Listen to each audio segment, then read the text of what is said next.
महाभारत के 13वें दिन जब द्रोणाचार्य द्वारा बनाया गया चक्रव्यूह विफल हो गया तो दुर्योधन अत्यधिक क्रोध में आ गया और उसने गुरु द्रोण का अपमान करना शुरू कर दिया। गुरु द्रोण ने दुर्योधन द्वारा अपना अपमान किए जाने के कारण युद्ध के 15वें दिन पूरी शक्ति के साथ युद्ध किया, जिससे पूरी पांडव सेना इधर उधर भागने लगी। संजय कहते हैं, महाराज इस समय द्रोणाचार्य संग्राम में उत्तर दिशा की ओर जाकर खड़े हुए। उन्हें देखते ही पांडव सेना थर्रा उठी, कितनों पर आतंक छा गया।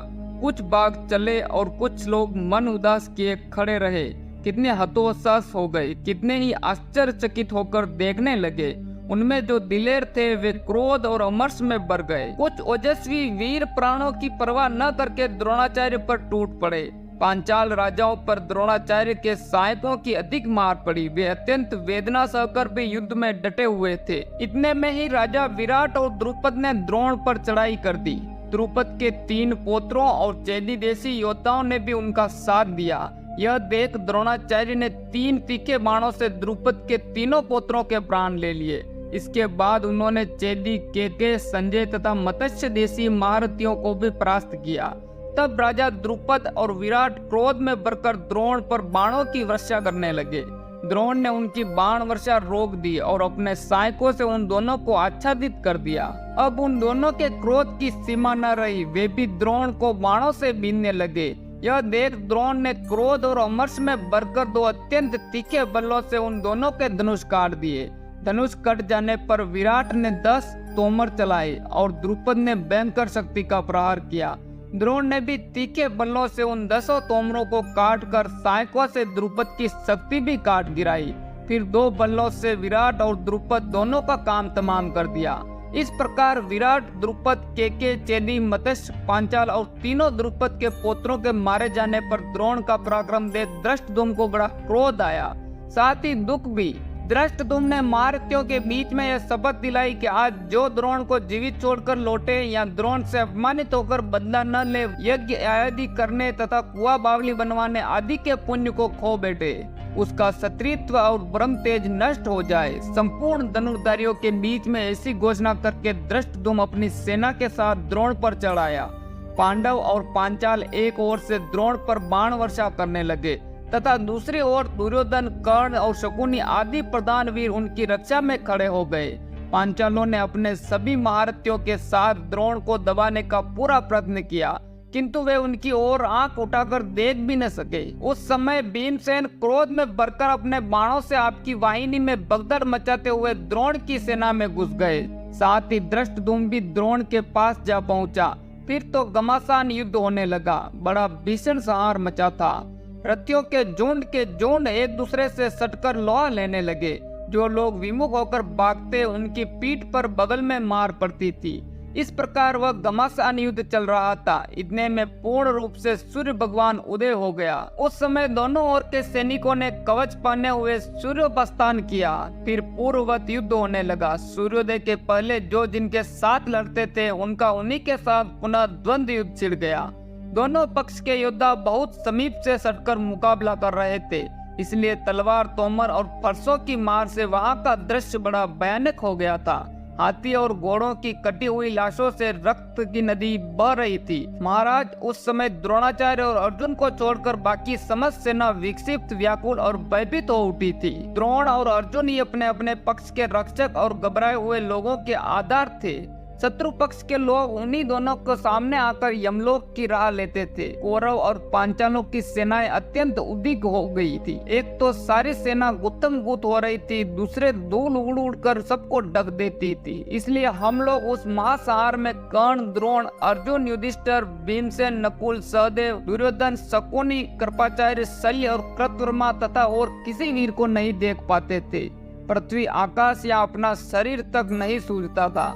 ऐसा जान पड़ता था फिर रात हो गई है। कौन कौरव है और कौन पांडव या कौन पांचाल, इसकी पहचान नहीं हो पा रही थी। उस समय दुर्योधन और दुशासन नकुल, सहदेव के साथ भिड़ गए। कर्ण भीमसेन से लड़ता था और अर्जुन द्रोणाचार्य से लोहा ले रहे थे। इन उग्र स्वभाव वाले महारथियों का अलौकिक संग्राम चलने लगा। ये विचित्र गति से अपने रथों का संचालन करते थे। वह युद्ध इतना भयंकर और आश्चर्यजनक था कि सभी रथी चारों ओर खड़े होकर उसका तमाशा देखने लगे। मातृनंदन नकुल ने आपके पुत्रों को दाहिने कर दिया और उस पर सैकड़ों बाणों की जड़ी लगा दी। फिर तो वहाँ बड़ा कोलाहल मचा। दुर्योधन भी नकुल को दाहिनी ओर लाने का उद्योग करने लगा, मगर नकुल से उसकी एक न चली। उसने बाण वर्षा से पीड़ित कर उसे सामने से भगा दिया। दूसरी ओर क्रोध में भरे हुए दुशासन ने सहदेव पर दावा बोल दिया। उसके आते ही मातृनंदन ने एक बल मारकर उसके सारथी का मस्तक धड़ से अलग कर दिया। यह काम इतनी जल्दी में हुआ कि किसी सैनिक या स्वयं दुशासन तक को पता न चला। जब बागडोर संभालने वाला न होने से घोड़े स्वच्छंद होकर भागने लगे, तब दुशासन को मालूम हुआ कि मेरा सारथी मारा गया है। उसने स्वयं घोड़ों की रास ली और रणभूमि में युद्ध करने लगा। सहदेव ने उन घोड़ों को तीखे बाणों से मारना आरंभ कर दिया। बाणों की मार से पीड़ित हुए घोड़े इधर उधर भागने लगे। दुशासन जब घोड़ों की रास लेता तो धनुष रख लेता, और जब धनुष से काम लेता तो रास छोड़ देता था।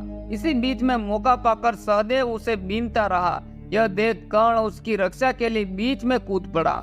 तब भीमसेन भी सावधान हो गए और वे 3 बलों से कर्ण को बुझाऊ तथा छाती में घाव करके गर्जना करने लगे। कर्ण ने भी तीखे बाणों की वर्षा करते हुए भीमसेन को रोक दिया। फिर उन दोनों में तुमुल संग्राम होने लगा। भीमसेन ने गदा मारकर कर्ण के रथ को कुबर तोड़ डाला। उसके सैकड़ों टुकड़े हो गए। कर्ण ने भीम की ही गदा उठा ली और उसे घुमाकर उन्हीं के रथ पर फेंका, किंतु भीम ने दूसरी गदा से उस गदा को तोड़ डाला। फिर उन्होंने कर्ण पर एक बहुत भारी गदा छोड़ी, परंतु उसने बहुत से बाण मारकर उस गदा को लौटा दिया। लौटकर वह गदा पुनः भीम के ही रथ पर जा गिरी। उसके आघात से उनके रथ की विशाल ध्वजा टूटकर गिर पड़ी और सारथी को भी मूर्छा आ गई, और उन्होंने अपने सहायकों से कर्ण की ध्वजा और धनुष काट डाले। कर्ण ने पुनः दूसरा धनुष लिया और तीखे तीरों से उनके घोड़े, पार्थ रक्षक तथा सारथी को मार डाला। रथहीन हो जाने पर भीमसेन नकुल के रथ पर जा बैठे। इसी प्रकार महारथी द्रोण तथा अर्जुन भी विचित्र प्रकार से युद्ध करने लगे। वे सेना के बीच विचित्र गतियों से रथ का संचालन करते हुए एक दूसरे को दाईं ओर लाने का प्रयत्न कर रहे थे। उस समय सभी योद्धा उन दोनों का पराक्रम देखकर चकित हो गए। अर्जुन को जीतने के लिए आचार्य द्रोण जिस जिस उपाय को काम में लेते थे, अर्जुन हंसते हुए उसका तुरंत प्रतिकार कर देते। तब द्रोणाचार्य ने इंद्र, पाशुपत, वायव और वारुण अस्त्र को प्रकट किया, किंतु अर्जुन ने द्रोण के धनुष से छूटते ही उन अस्त्रों को दिव्यास्त्र द्वारा शांत कर दिया। यह देख द्रोण ने मनी मन अर्जुन की प्रशंसा की और उनके जैसे शिष्यों को पाकर अपने को सभी शस्त्रवेताओं से श्रेष्ठ समझा।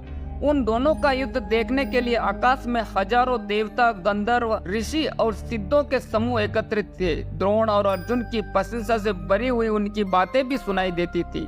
तदंतर द्रोणाचार्य ने ब्रह्मास्त्र प्रकट किया। यह अर्जुन तथा अन्य प्राणियों को संताप देने लगा। उस अस्त्र के प्रकट होते ही पर्वत, वन और वृक्षों सहित धरती डोलने लगी। समुद्र में तूफान आ गया। दोनों ओर की सेनाएं भयभीत होकर इधर उधर भागने लगी, परंतु अर्जुन इनसे तनिक भी विचलित नहीं हुए। उन्होंने ब्रह्मास्त्र से ही उस अस्त्र का नाश कर दिया। फिर सारे उपद्रव शांत हो गए। इसके बाद द्रोण और अर्जुन में घोर युद्ध होने लगा। संजय कहते हैं, महाराज उस समय दुशासन धृष्टद्युम्न के साथ युद्ध करने लगा। उसने धृष्टद्युम्न को अपने बाणों से खूब पीड़ित किया। तब वह भी क्रोध में भर गया और आपके पुत्र के घोड़ों पर बाण वर्षा करने लगा। एक ही क्षण में उसके बाणों की इतनी राशि जमा हो गई कि दुशासन का रथ उससे ढककर ध्वजा और सारथी सहित अदृश्य हो गया। धृष्टद्युम्न के सहायकों से दुशासन को बड़ी पीड़ा होने लगी, इसलिए वह अब उसके सामने ठहर न सका, पीठ दिखाकर भाग गया। इस प्रकार दुशासन को विमुख करके धृष्टद्युम्न हजारों बाणों की वृष्टि करता हुआ द्रोणाचार्य के पास जा पहुंचा। उस समय जो युद्ध हो रहा था वह सर्वथा धर्मानुकूल था। कोई निहत्थे पर वार नहीं करता था। उस युद्ध में कर्णी, नालिक, विष्का, बुझाया हुआ बाण, वास्तविक सूची, कपीस, गो या हाथी की हड्डी का बना हुआ बाण, 2 फल वाला अपवित्र या टेढ़ा मेढ़ा बना हुआ बाण, इन सब का प्रहार नहीं किया जाता था। सब लोगों ने शुद्ध और सीधे साधे अस्त्रों को ही धारण कर रखा था। सभी धर्ममय संग्राम करके उत्तम लोक और सुयश प्राप्त करना चाहते थे। इतने में ही दुर्योधन तथा सात्यकी में मुठभेड़ हुई। वे दोनों निर्भीक होकर लड़ने लगे। साथ ही बचपन की बीती हुई बातों को याद कर परस्पर प्रेम पूर्वक देखते हुए बारंबार हंसने लगते थे। राजा दुर्योधन अपने व्यवहार की निंदा करता हुआ प्यारे मित्र सात्विकी से बोला, सके क्रोध, लोभ, मोह, अमर्ष, क्षत्रिय आचार को धिक्कार है, जिसके कारण आज तुम मुझ पर और मैं तुम पर प्रहार कर रहा हूँ। तुम मेरे प्राणों से भी बढ़कर प्रिय थे और मुझ पर भी तुम्हारा ऐसा ही प्रेम था, पर आज इस रणभूमि में हम सब कुछ भूल गए हैं। दुर्योधन के ऐसा कहने पर सात्विकी ने कहा, राजन, क्षत्रियों का व्यवहार ही ऐसा है, वे अपने गुरु से भी लड़ते हैं। यदि तुम मुझे प्रिय मानते हो तो जल्दी मार डालो, विलंब न करो, तुम्हारे कारण मैं पुण्यवानों के लोक में जाऊंगा। अब मैं जीवित रहकर अपने मित्रों पर पड़ी हुई आपत्ति नहीं देखना चाहता। इस प्रकार स्पष्ट उत्तर दे सात्विकी अपने प्राणों की परवाह न करके तुरंत दुर्योधन का सामना करने आ गया। तब दुर्योधन ने सात्विकी को 10 बाण मारे। सात्विकी ने भी उसके ऊपर क्रमशः 50, 30 और 10 बाणों की वर्षा की। दुर्योधन ने पुनः हंसते हंसते 30 बाणों से सात्विकी को बींध डाला तथा सात्विकी का धनुष भी काट डाला। सात्विकी ने भी दूसरा धनुष ले हाथों की फुर्ती दिखाते हुए आपके पुत्र पर बाणों की जड़ी लगा दी। दूसरी ओर द्रोणाचार्य, धृष्टद्युम्न आदि पांचालों को पीड़ा देने लगे। यह आचार्य के सेनापतित्व का 5वां दिन था। वे क्रोध में भरे हुए थे और पांचाल वीरों का महान संहार कर रहे थे। शत्रु भी बड़े धैर्यवान थे, वे उनसे युद्ध करते हुए तनिक भी भयभीत नहीं होते थे। पांचाल वीरों को मरते और द्रोणाचार्य को प्रबल होते देख पांडवों का बड़ा भय हुआ। उन्होंने विजय की आशा छोड़ दी। उन्हें संदेह होने लगा, ये महान अस्त्रवेता आचार्य कहीं हम सब लोगों का नाश तो नहीं कर डालेंगे। कुंती के पुत्रों को भयभीत देख भगवान श्री कृष्ण कहने लगे, पांडवों, द्रोणाचार्य धनुर्धारियों में सर्वश्रेष्ठ हैं। इनके हाथ में धनुष रहने पर इंद्र आदि देवता भी इन्हें नहीं जीत सकते। जब ये हथियार डाल दे तभी कोई मनुष्य इसका वध कर सकता है। मैं समझता हूँ अश्वत्थामा के मारे जाने पर ये युद्ध नहीं करेंगे, अतः कोई जाकर इन्हें अश्वत्थामा की मृत्यु का समाचार सुनाओ। महाराज, अर्जुन को यह बात बिल्कुल पसंद नहीं आई, किंतु और सब लोगों को जच गई। केवल राजा युधिष्ठिर ने बड़ी कठिनाई से यह बात स्वीकार की। मालवा के राजा इंद्रवर्मा के पास एक हाथी था जिसका नाम था अश्वत्थामा। अपनी इस सेना के उस हाथी को भीमसेन ने गदा से मार डाला और लज्जाते लज्जाते द्रोणाचार्य के सामने जाकर जोर जोर से हल्ला करने लगे। उस अप्रिय वचन को सुनकर आचार्य द्रोण सहसा दुखी हो उठे। उनका सारा शरीर शीतल हो गया, परंतु वे अपने पुत्र के बल को जानते थे, अतः संदेह हुआ कि यह बात झूठी है। फिर तो धैर्य से विचलित न होकर उन्होंने धृष्टद्युम्न पर दावा किया और उसके ऊपर 1000 बाणों की वर्षा की। यह देख 20,000 पांचाल महारथियों ने चारों ओर से बाणों की जड़ी लगाकर द्रोणाचार्य को ढक दिया। द्रोण ने उनके बाणों का नाश करके उनका भी संहार करने के लिए ब्रह्मास्त्र प्रकट किया। वह अस्त्र पांचालों के मस्तक और भुजाएं काट काट कर गिराने लगा। पृथ्वी पर मरे हुए वीरों की लाशें बिछ गई। आचार्य ने उन 20,000 पांचाल महारथियों का सफाया कर डाला। फिर वसुदान का सिर धड़ से अलग कर दिया। इसके बाद 500 मत्स्यों, 6,000 संजयों, 10,000 हाथियों तथा 10,000 घोड़ों का संहार कर डाला।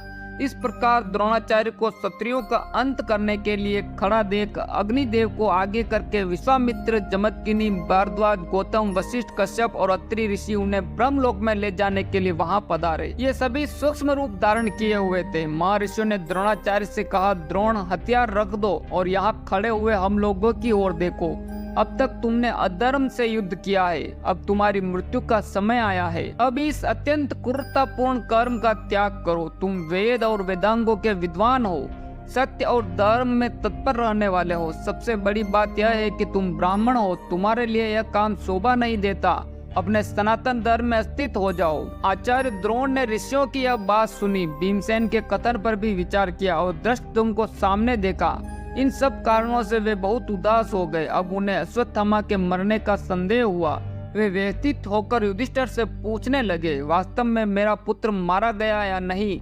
द्रोण के मन में यह निश्चय था कि युधिष्ठिर तीनों लोगों का राज्य पाने के लिए भी किसी तरह झूठ नहीं बोलेंगे। बचपन से ही उनकी सच्चाई में आचार्य का विश्वास था। इधर भगवान श्री कृष्ण ने यह सोचा कि आचार्य द्रोण अब पृथ्वी पर पांडवों का नामो निशान भी नहीं रहने देंगे, तो उन्होंने धर्मराज से कहा, यदि द्रोण क्रोध में भरकर आधे दिन और युद्ध करते रहे तो मैं सच कहता हूँ तुम्हारी सेना का सर्वनाश हो जाएगा। अतः तुम द्रोण से हम लोगों को बचाओ। दूसरों की प्राण रक्षा के लिए यदि कदाचित असत्य बोलना पड़े तो उससे बोलने वाले को पातक नहीं लगता। जब युधिष्ठिर ने आचार्य द्रोण को कहा कि अश्वत्थामा मारा गया तो युधिष्ठिर का कथन सुनकर द्रोण ने धनुष नीचे डाल दिया और अपने पक्ष के योद्धाओं से पुकार कर कहा, कर्ण, कृपाचार्य और दुर्योधन, अब तुम लोग स्वयं ही युद्ध के लिए प्रयत्न करो। यही तुमसे मेरा बारंबार कहना है। अब मैं अस्त्रों का त्याग करता हूँ। यह कहकर उन्होंने अश्वत्थामा का नाम ले लेकर पुकारा, फिर सारे अस्त्र शस्त्रों को त्याग दिया। यह देख धृष्टद्युम्न को यह एक मौका हाथ लगा। उसने धनुष और बाण तो रख दिया और तलवार हाथ में ले ली। फिर कूदकर वह सहसा द्रोण के निकट पहुंच गया। द्रोणाचार्य तो योगनिष्ठ थे और धृष्टद्युम्न उन्हें मारना चाहता था। यह देखकर सब लोग हाहाकार करने लगे। सबने एक स्वर में उसे धिक्कारा। उधर आचार्य शस्त्र त्याग कर परम ज्ञान स्वरूप में स्थित हो गए और योग धारण के द्वारा मनि मन पुराण पुरुष विष्णु का ध्यान करने लगे। इसके बाद धृष्टद्युम्न ने द्रोण के शरीर में हाथ लगाया। उस समय सब प्राणी उसे धिक्कार रहे थे। द्रोण के शरीर में चेतना नहीं थी, वे कुछ बोल नहीं रहे थे। इस अवस्था में धृष्टद्युम्न ने तलवार से उनका मस्तक काट दिया और बड़ी उमंग में भरकर उस कटार को घुमाता हुआ सिंहनाद करने लगा। आचार्य के शरीर का रंग सांवला था। उनकी आयु 85 वर्ष की हो चुकी थी। ऊपर से लेकर कान तक के बाल सफेद हो गए थे। तो भी आपके हित के लिए वे संग्राम में 16 वर्ष की उम्र वाले तरुण की भांति विचरते थे। द्रोण के मरते ही सबकी हालत मुर्दे सी हो गई। हमारे पक्ष के राजाओं ने द्रोण के मृतक शरीर को बहुत खोजा, पर वहाँ इतनी लाशें बिछी थी कि वे उसे प्राप्त न कर सके।